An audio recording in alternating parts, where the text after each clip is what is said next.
Hello folks.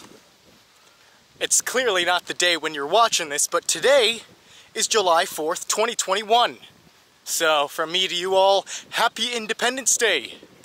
This is a very important day in American history and culture. This is the day that we got our independence from our colonizers, the United Kingdom, Great Britain. So today in American culture, people around the country celebrate in many different ways. One way they celebrate is going to the beach and having a nice day under the hot sun. That's sort of what we're doing. So at this point, I've been on the road marching through the Midwest for about a week and a half now. And so with these further westward travels, we expand our territory on the coverage project into another state. This is our 10th state. Double digits. We've now been in 20% of the US states. What an accomplishment. Might as well reveal to you all what that state is. Welcome to the Hoosier State, Indiana. What's a Hoosier? I don't know, but that's what Indianers like to call themselves, Hoosiers. More importantly though, we are inside northwest Indiana, near this great city of Chicago in Illinois lies a weird seashore. Not a seashore, it's actually a lakeshore. We are at the coast of Lake Michigan, and as you'll see soon, it's a breathtaking view. On this shore is a very, very new national park. I think it only was upgraded from a national lakeshore to a national park a few years ago. So with that being said, I also welcome you not only to our 10th state, Indiana, but our 3rd national park, Indiana Dunes National Park. We are high above everything else right now. Now I want to point out, it is July 4th. This is probably the worst day to come to a national park because, like me, I want to have a good time, so does the rest of America. So as you can see, the parking lot is packed. It was so difficult just to get a parking spot to come to here. But I'm glad we're able to do it now. Indiana Dunes National Park is obviously named after the Indiana Dunes, right at the shore of Lake Michigan. I always picture beachy coasts, whether it's the ocean, the sea, the lake, to be rather flat. Not so hilly like these. So how did these even get here? Oh, I like the shade now. It's a very hot and sunny day, so this is just what we need for me to delve into the history of this place. So about 10,000, 12,000 years ago was the glacial maximum. And here, like the same goes everywhere else in the upper Midwest, this place used to be filled with glaciers all over the Great Lakes. I mean, the Great Lakes were formed because of glacial recession. So once the Earth, on average, got a bit hotter and the glaciers in this area receded up north, it left these amazing Great Lakes. Lake Michigan, right as we're going to see soon, was one of them, of course. But that doesn't explain how it's so hilly, though.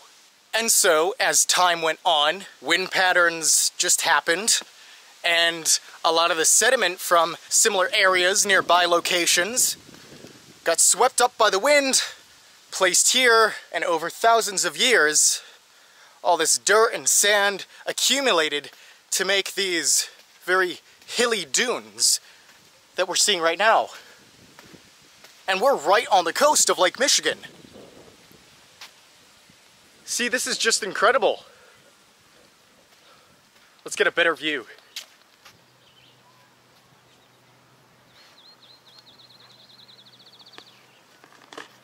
You see, this is why you come to Indiana Dunes National Park. It's simply beautiful. I don't know what else I can say. From the sand dunes to the little shrubs growing off of the ground, the sand, to the trees. And the national park provides a nice trail just for anybody to walk around, get some good exercise, and most importantly, admire the beautiful nature Indiana Dunes has to offer. Now, if you want the views we're seeing right now in person, in Indiana Dunes National Park, you go to the Dune Succession Trail on the western side. The shape of this national park is very weird. It's cut into little pieces. It's not one big mess. We're right next to Gary, Indiana, which is probably the largest city in northwestern Indiana. And it's right next to Chicago. So on nice warm days like these, of course there's gonna be so many people flocking here for a good time. And let's be real, a lot of these families have children who probably are bored by looking at nature. I remember I was not really fond of these great nature walks. Now I am. When I was younger, I was not. So where do these families usually end up? Well, they end up on the beach.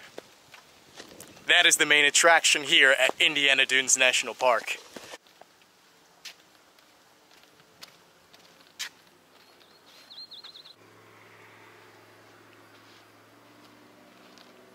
All right, we're approaching Lake Michigan, and it is lovely to get a nice cool breeze on this hot day coming from the lake winds.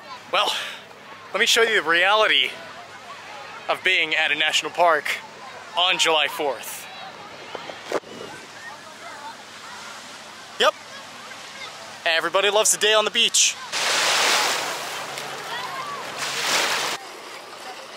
And that, folks, is why beaches are overrated. I like a nice quiet beach, but not that one. Anyway, take a look at this. It just looks like a different climate from here. Like we're in a different part of the United States. Is this what you envision when you think of Indiana? I certainly don't. I don't know, maybe we're just unlucky because it's the 4th of July. Oh well, let's go to our next place. This national park is huge. There's plenty more to explore.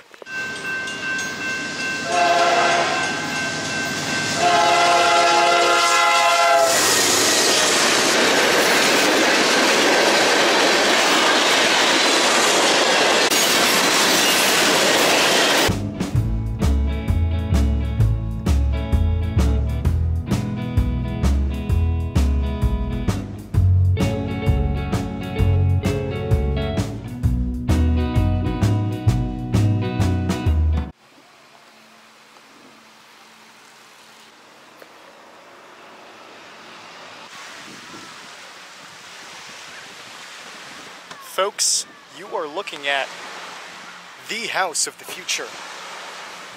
Well, that is if you lived in the 1930s. In the year 1933, the great city of Chicago was tasked with hosting the World's Fair. This was an expo featuring what had in store for the future. Technological innovations, architecture, the arts, culture, everything was supposed to be featured in this World's Fair. And so these homes represented the future, what the future of domestic life would be, how it would look, the architecture, the style, everything. Well, I must say, I live in the year 2021, so I would know what the future has in store for architecture and style of today's modern age. And let me say this, I don't see too many of those types of houses out on the streets. What started as an ambitious exhibit in the early 1930s has turned into this. An exhibit for more of the tourism kind. Keep in mind though, I'm trying not to trespass. This is private property. People do live here. People live in this national park.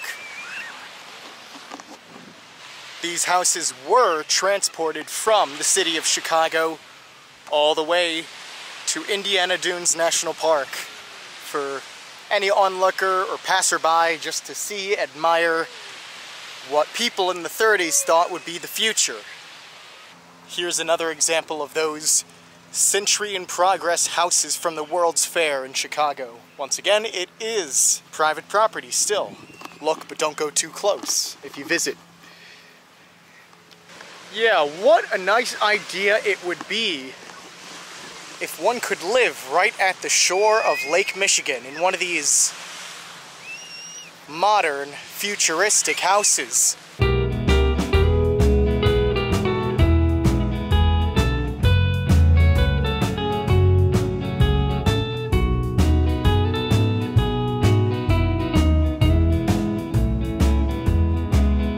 Indiana Dunes National Park is such a special, significant, important natural landmark. The fact that this park is squished up between miles and miles and miles of dense urban industrial sprawl makes this place even more significant. The fact that you still have these acres upon acres of forests and sand dunes right next to a place which is just, its history has been long with industry and a lot of the wastelands that come with these urban jungles and cities. It's the late afternoon here. We are looking upon the great, magnificent shores of Lake Michigan. Now that I think about it, this is our third Great Lake explored. First we went to Lake Ontario. Then earlier in this trip, we've gone to the shores of Lake Erie. And now here we are at our third of 5 Great Lakes, Lake Michigan.